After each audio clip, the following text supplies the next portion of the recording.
Bon, d'abord, on va aller en Russie pour comprendre pourquoi on ne pas Poutine. Ensuite, on va aller aux États-Unis où on vous maltraite, on fait des choses complètement incohérentes, on renvoie sciemment les Africains dans des pays en guerre. On se pose beaucoup de questions de savoir est-ce que les Africains méritent le respect du monde. On le découvrira tout de suite. Ensuite, on ira en Corée du Nord. La Corée du Nord, ça ne rigole pas. Ils ont inauguré une station balnéaire, une plage massive dans l'objectif d'attirer le tourisme. Et on invite les Africains à venir. On le découvre tout de suite. Alors, nous sommes en Russie. Le président Vladimir Poutine, c'est pas votre ami. Okay? C'est quelqu'un qu'on ne balance pas. Okay? Si vous vous moquez de sa gueule, il se moque de votre gueule pendant que vous ne respirez plus. C'est de la maladie, c'est de la folie. C'est surtout stupide de le faire ou d'oser même d'y penser. Le ministre russe limogé a trouvé la mort. Ah oui, le comité d'enquête russe a annoncé que l'ex-ministre russe de transport, Roland Starovoyt, a été retrouvé mort, apparemment d'une balle dans la tête. Auto-infligé. Waouh, une balle dans la tête auto-infligée. Qu'est-ce qui s'est passé? Le même jour, il avait été limogé. Okay? Limogé dans la journée, le soir, ouais, auto-infligé. Aucune raison n'a été donnée pour son renvoi. Le ministre adjoint de transport, André Nikitine, a été nommé pour remplacer peu après. Je voudrais vous proposer de franchir une nouvelle étape dans votre carrière et d'assumer les fonctions de ministre par intérim des Transports de la Russie. Le président du gouvernement apprécie vos qualités professionnelles, vos qualités personnelles ainsi que les résultats que vous avez obtenus dans des délais relativement courts. J'ai l'intention de soumettre votre candidature à la Douma, le Parlement russe, et si les membres du Parlement la soutiennent, je ferai de même. Vladimir Vladimirovitch, c'est à la fois un honneur et une responsabilité pour moi. Je consacrerai absolument tous mes efforts pour que notre secteur des transports ne se contente pas de se développer à un rythme accéléré. Nous sommes le plus grand pays du monde, et nous devons avoir le système de transport le plus efficace. C'est ce dont notre économie a besoin, ce dont notre peuple a besoin, et je suis prêt à travailler avec un engagement total. Le ministre de Transport, qui a été limogé pendant la journée, le soir, on l'a retrouvé avec une balle dans la tête. Et bien évidemment, les rapports disent que c'est une balle auto-infligée. Pourquoi? On va le découvrir. Starovoyt avait été nommé ministre de Transport en mai 2024. Et avant cela, il a servi en tant que gouverneur de la région de Koursk. Ok. Il était gouverneur de la région de Koursk avant 2024. Et il l'a fait pendant 6 ans. Donc il avait vraiment le contrôle de la région pendant 6 ans. Koursk, vous savez très bien, avait été partiellement occupé par les Ukrainiens pendant un long moment. Ils ont vraiment combattu et lutté dans l'objectif de déstabiliser les forces russes. Et ça ne sera que jusqu'à la fin du mois de juin qu'on pourra réellement repousser les Ukrainiens hors de Koursk. Le successeur de M. Starovoyt, nommé Alexei Smirinov, n'est pas resté non plus très longtemps dans cette position. On a changé M. Starovoyt, remplacé par M. Alexei. M. Alexei aussi n'est pas resté pendant très longtemps. On l'a aussi limogé. Pourquoi? Il avait été arrêté en avril et accusé de détournement de fonds alloués à la construction des fortifications de la frontière avec l'Ukraine. Donc l'argent qui était alloué, ok, pour fortifier la frontière de l'Ukraine et la Russie est détourné par ces mêmes personnes. Évidemment, en faisant cela, qu'est-ce que vous faites? Vous ouvrez la porte à l'ennemi. Alors, qu'est-ce que ça a à voir avec M. Starovoyt? Selon les médias russes, Starovoyt était au point d'être inculpé pour les mêmes raisons. Ok, on voit le chef et son subalterne. On a d'abord révoqué le chef, en plus placé le subalterne. Finalement, on a révoqué le subalterne après avoir découvert que le subalterne était impliqué dans une histoire de détournement de fonds dans l'objectif de renforcer la frontière contre l'Ukraine. On a aussi découvert que le monsieur Starovoyt était impliqué dans cette histoire de détournement de fonds pour le renforcement de la frontière contre l'Ukraine. Quelques questions ont été posées à Dmitri Peskov par des journalistes pour savoir si le limogeage signifiait que Poutine avait perdu confiance à Starovoyt en raison de l'événement à Koursk. Peskov a dit si Poutine avait perdu confiance, s'il y avait une question de manque de confiance, il aurait mentionné manque de confiance. Mais ce qui se passe ici est très clair. Koursk a été attaqué et pris par des Ukrainiens pendant un grand moment. En ce qui se passe, il paraît que M. Starovoyt a joué un rôle très important, pas seulement dans la facilitation des Ukrainiens dans l'entrée de Koursk, et aussi en détournant l'argent qui était alloué aux militaires russes dans cet espace. Donc on reçoit l'argent, on le détourne pour empêcher les militaires de se défendre correctement, et ensuite on donne des indices essentiels à l'Ukraine pour entrer en Russie. Qu'est-ce qui se passe dans ce cas? Ça devrait nous rappeler l'histoire du chef de Wagner, n'est-ce pas? C'était un ami très proche de Vladimir Poutine, en effet. Très, très proche. Mais en fin de compte, les amis les plus proches peuvent quelquefois devenir les ennemis les plus farouches. Il faudrait faire très attention par rapport à ça. On ne se fout clairement pas de la gueule de M. Vladimir Poutine, à moins qu'on soit prêt à payer de sa vie. Les États-Unis d'Amérique expulsent 8 personnes, ok, vers un pays tiers africain. Quel pays? Le Soudan. Le Soudan. Le Soudan est en guerre. Les États-Unis ont expulsé 8 personnes. Et parmi ces 8 personnes, un seul est soudanais. Les autres sont africains, d'autres pays africains. Il y a aussi un Vietnamien. Et ce n'est que le premier lot. Les États-Unis expulsent les Africains qu'ils trouvent illégaux dans un pays africain en guerre. Pourquoi en guerre? Parce que les États-Unis, d'ailleurs, a réduit en squelette le membre de l'ambassade américaine au Soudan. Parce qu'ils reconnaissent le danger qu'on trouve au Soudan. Qu'est-ce qui se passe au Soudan? Voilà le Soudan. Le Soudan, en général, très rapidement, est un pays qui était le pays le plus grand d'Afrique. Jusqu'à un certain moment. Qu'est-ce qui s'était passé? Le nord du Soudan est occupé par des Arabes ou des arabophones qui, d'après beaucoup de personnes, prenaient soin du nord et négligeaient totalement le sud qui est occupé par des Noirs. Alors les Noirs, à un certain moment, on avait ras-le-bol et on voulait une séparation évidente. Et avec ça, le nord, occupé par les arabophones, était très en colère. Ils ont commencé à massacrer les Noirs.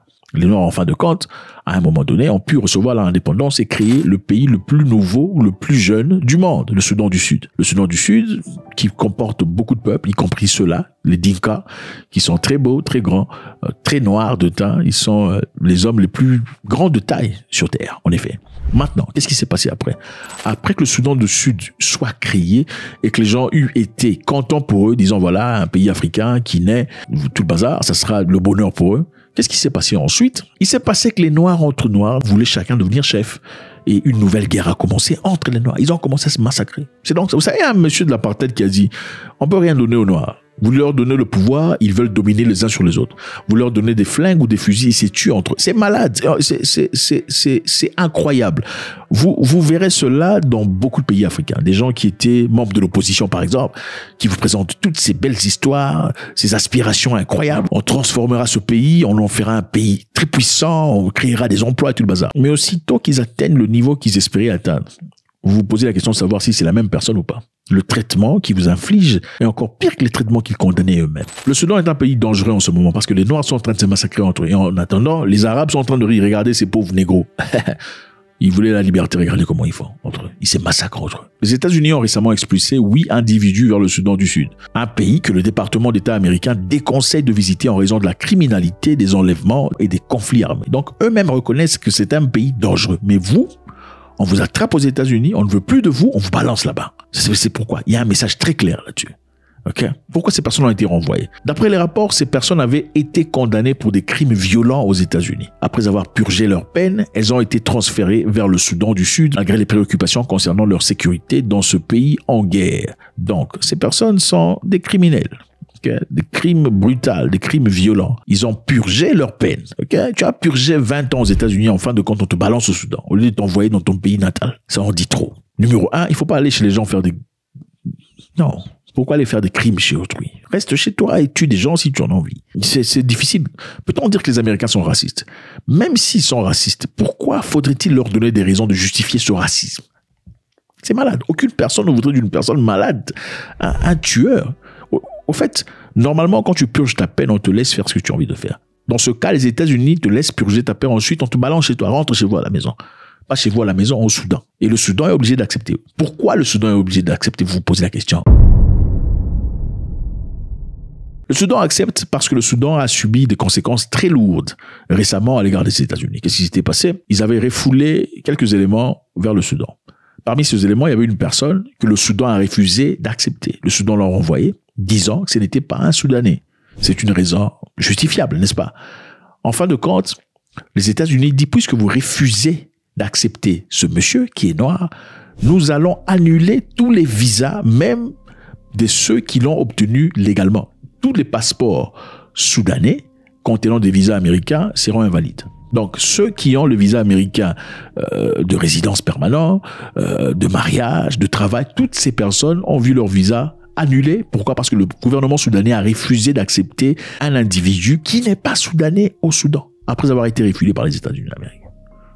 Donc, on vous envoie un monsieur qui n'est pas de chez vous. On a découvert qu'il était où? Il était un Congolais démocrate, RDC, un Congolais refoulé au Soudan et le Soudan. Regardez la distance entre le Soudan et le Congo. C'est difficile, on peut pas marcher. C'est vrai qu'il y a même pas de route. Okay? Même à l'intérieur du Congo, il y a même pas de route. Il y a pas de route, hein, il faut dire la vérité. Hein. Venons, regardez ici. Ça, c'est Goma. Goma vers Kinshasa, il y a pas de route. Ça n'existe pas. Il faut prendre l'avion. Bref. À quand même plus forte raison une personne venant du Soudan pour aller à Kinshasa chez eux. C'est incroyable. Alors le gouvernement soudanais a finalement accepté ce monsieur congolais au Soudan, espérant pouvoir renverser la vapeur, mais malheureusement, monsieur, comment il s'appelle, Kriskov, ou comment il s'appelle, monsieur, voilà, il a dit non, on va évaluer, nous n'allons pas renverser ce que nous venons de faire, nous le ferons graduellement en examinant comment est-ce que le Soudan se comportera à chaque fois qu'on enverra des gens chez eux. C'est-à-dire le Soudan, carrément, c'est la poubelle. On vous envoie des gens les plus meurtriers, les gens les plus malades, vous les acceptez. Si vous les acceptez pas, on ne renversera jamais ce qu'on a défait. C'est-à-dire les visas de tous les Soudanais qui étaient innocents, qui n'avaient absolument rien à voir avec cette situation, ne sera pas renversé à la normalité aussi longtemps que le gouvernement soudanais s'opposera ou objectera à quelconque demande venant des États-Unis d'Amérique. En Corée du Nord, les amis, on vient d'inaugurer une station balnéaire, c'est-à-dire plage comme jamais dans le passé. Incroyable. La Corée du Nord a récemment ouvert la station Wonsa Kalma, située sur la côte du pays pour attirer des touristes. On veut des touristes en Corée du Nord. Cette station peut accueillir jusqu'à 20 000 visiteurs à la fois et comprend des plages de 4 km, des hôtels, des restaurants, des parcs aquatiques et une marina. Incroyable, les amis. Incroyable. Elle est présentée comme un élément clé du projet de Kim Jong-un visant à développer le tourisme et revitaliser l'économie nord-coréenne. Incroyable. L'infrastructure, station propose les hébergements variés, les installations de loisirs, c'est-à-dire des parcs, d'attractions, des restaurants, des espaces de détente, faire du karaoké en coréen, on vous apprendra un peu de coréen et tout le bazar. Le gouvernement nord-coréen espère attirer des touristes étrangers africains, premièrement. Les Africains sont invités et ils espèrent générer des devises étrangères grâce à cette station. Les Africains sont attirés. On veut que vous partiez, tout se passera bien. Mais en attendant, il y a un blocus. La Corée du Nord interdit les influenceurs occidentaux et les journalistes et les touristes officiels. Tout ce qui est occidental. Pour la première fois, on vous préfère vous par rapport aux autres. Hein. Les Européens ne partez pas. Pas vous, ne venez pas. La Corée du Nord a interdit votre présence. Selon un tour opérateur basé en Chine, quelques groupes de visiteurs étrangers ont été accueillis ce mois dernier, notamment quelques Africains. On veut aussi d'autres Africains. Donc, on va vous faciliter la tâche. Et si vous y allez, on vous donne $2000 pour avoir parcouru. Ça, c'est seulement pour les Africains. Donc, si vous cherchez $2000, il y a une possibilité.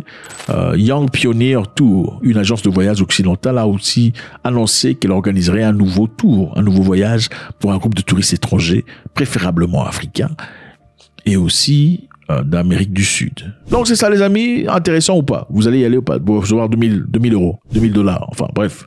Le ministre limogé en Russie, on ne pas Poutine, si on Poutine, tu disparais. Bon, c'est une personne qui a été impliquée évidemment dans l'histoire de Kursk.